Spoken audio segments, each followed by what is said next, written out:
የኛ መልእክት ለኤርትራ መንግስት ኤርትራ ወንድሞቻችን ናቸው ከነሱ ጋር ውጊያ አንፈልግም ለኤርትራ መንግስት ያለ መልእክት አንደኛ ጥይት አስተላላፊ አትሆኑ ሀገር ሁኑ ወደ ጎረቤት ሀገር ጥይት ማስተላለፍ ጥሩ አይደለም አባይም ጸባይ ገዝቷል የኛም ሽፍቶች ጸባይ ይገዛሉ እና አንድ ቀን ጥይት ሳመላልስ ብሎ ታሪክ ስለሚናገሩ ጥይት ማቀባበል ቢቀርባችሁ ስለማናቅ አይደለም እናያቸዋለን ህገወጥ የሰዎች ዝውውር ቢቀር ተጨናንቀናል ከተማ ውስጥም እንደምታዩት የሚመጣ ሰው ካለ በህጋዊ መንገድ ቢመጣ ህገወጥ ንግድ ቢቀር ፎርጅድ ብር ቢቀር አሜሪካ አስቀምጣቸው የምትሰሯቸው ብላክ ማርኬት ማሳደግ ቢቀር እንደ ጎረቤት ብንተሳሰብ ህጋዊነት ከተከተል በንግዱም በሚፈናቀለው ጥይት ማቀበሉን ከተዋችሁ በሰላም አብረን ለማደግ በፍቅር አብረን ለመቀጠል ከምን ጊዜውም በላይ ኢትዮጵያ ፍላጎት አላት እኔ ልክ እንደባለፈው አሁንም አስመራ መሄድ ፍላጎት አለኝ ችግር የለብኝም ምን ከሆነ ትርፍ ካለው ነው ትርፍ ከሌለው ጊዜ ማባከን ነው እኔ ባሌ መላለስበትን ጊዜ ዝም ብዬ በከንቱ አስመራ መላለስ አልችልም ጊዜ የለኝም ስራ አለኝ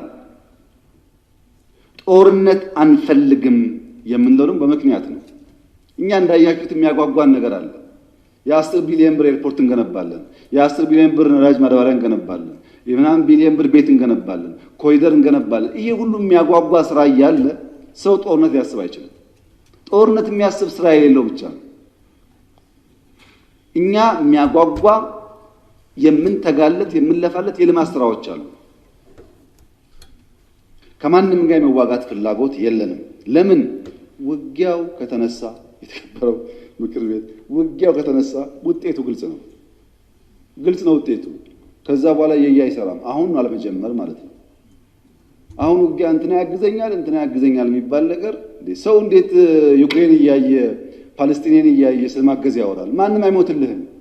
ሞራል ይሰጣል እንጂ አይሞትልህም መጨረሻ የምትሞተው አንተው ነህ አያዋጣም